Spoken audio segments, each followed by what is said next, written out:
BC Racers is a very interesting yet cartoony styled racing game that was developed by Core Design and was released for a variety of different systems between 1994 and 1995, with the Sega CD, Panasonic 3DO, MS-DOS, and among them was the Sega 32X. Each version had their own distinctive traits, quirks, and even visual representations, and for its time it was a very good looking game to be seen on these systems. It would also often be considered, due to its ties, as the third entry in the Chuck Rock series, with the racing scene being set way back in the Stone Age, where the goal is to compete in championships to win a high powered vehicle. So you'll have to race against other opponents, so you're always accompanied by a partner that's in a sidecart, and very like the Road Rash games that would also have been seen on multiple consoles. Not only are you racing, but you have to hit and kick and punch other opponents to stop them from getting past you. Where the game would have really shone would have been in its 2-player split screen mode, as you would have been able to have good fun with your mates. But I will say that this game is very tough, because the handling physics can be tricky to master. You really have to understand the courses, the layouts, the obstacles, because there's many challenges that you'll face. But the AI opponents can be very aggressive, to a point that in many cases, depending on the version, can be almost impossible to win races in some circumstances. It's an interesting one. It's not the best racer that's seen on the platform, but the visual detail here on display was one of the best looking games on the 32X platform for its time. It's quirky, it's different from everything else that was out there, but if you're a fan of the Chuck Rock series, even though this is more of like a spin-off, it's still worth a look.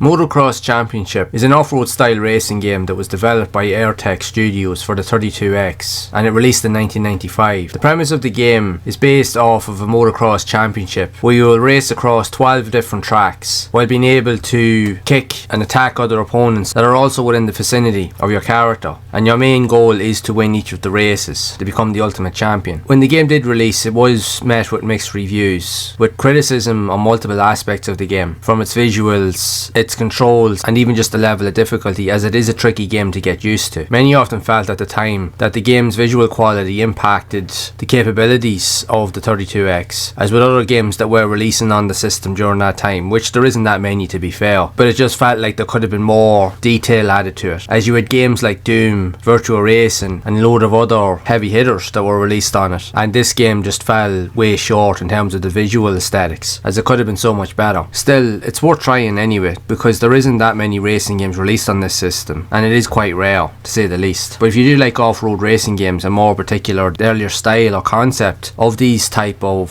motocross games, it might be worth a try, but it won't be for everybody.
The beloved arcade classic that is Virtua Racing is one of those timeless games that's still as good now as it ever was. But the funny thing back in the day is that it was released on a whole host of different systems, even on modern platforms, with some of the earliest in question, apart from the arcade edition, will come in the form of the 16-bit entry on the Mega Drive, which was a truly astounding sight to behold, as it was never considered possible to even have a game like that running on that system. But it also proved the point that the Mega Drive was a lot more capable than we first initially thought.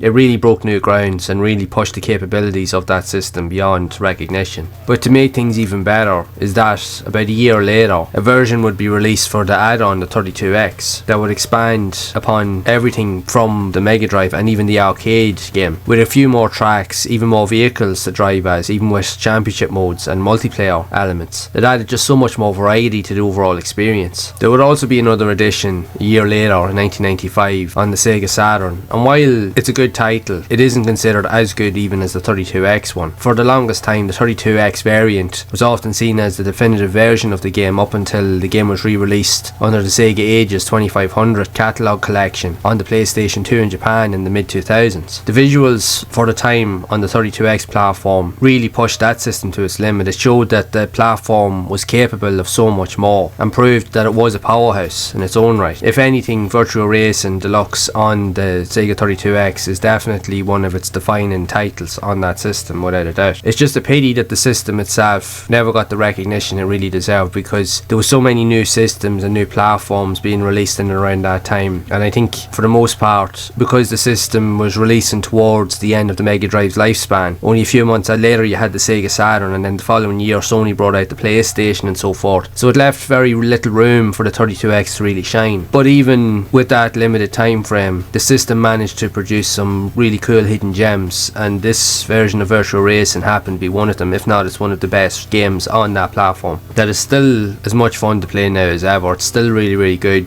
The handling is fantastic. Graphically, it still looks incredible, and it's easy to see why it was a standout game on all of those platforms for the longest time. Definitely worth a go in my book if you're a fan of the series. This is one of the best variations of the game that's currently out there.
While the racing genre only seen a small catalogue of games being released on the 32X, it was short-lived, and among the games, they do offer something interesting that were different from other platforms that were out there, and graphically they were very good, as they really showcased what the add-on platform could do for the Sega Mega Drive. But in saying that, out of all of the three titles that we've looked at here, the standout feature is definitely Virtua Racing Deluxe, that expanded way more upon what the original game could do, with more tracks, more cars, features, game modes, and even a proper championship to boot. And graphically for its time, it still looked incredible, and it is often seen as one of the defining titles on that platform itself. But it's just a pity, because it proved that even with these three games, while yes they can be hit and miss to some degree, it proved that this platform was capable of so much more, but just never got the recognition it deserved. And mainly due to the fact is that of its time of release, it was only a few months before the Sega Saturn release, so it didn't really have much time to really build up any sort of of real loyalty or connection with fans or people that was interested in buying it, which is a pity because it really did have so much to offer. But still, if you're into your racing games like I am, you have to give these 3 games a go. They won't be for everybody, but they will appeal to some, but you might enjoy them a lot more than you think.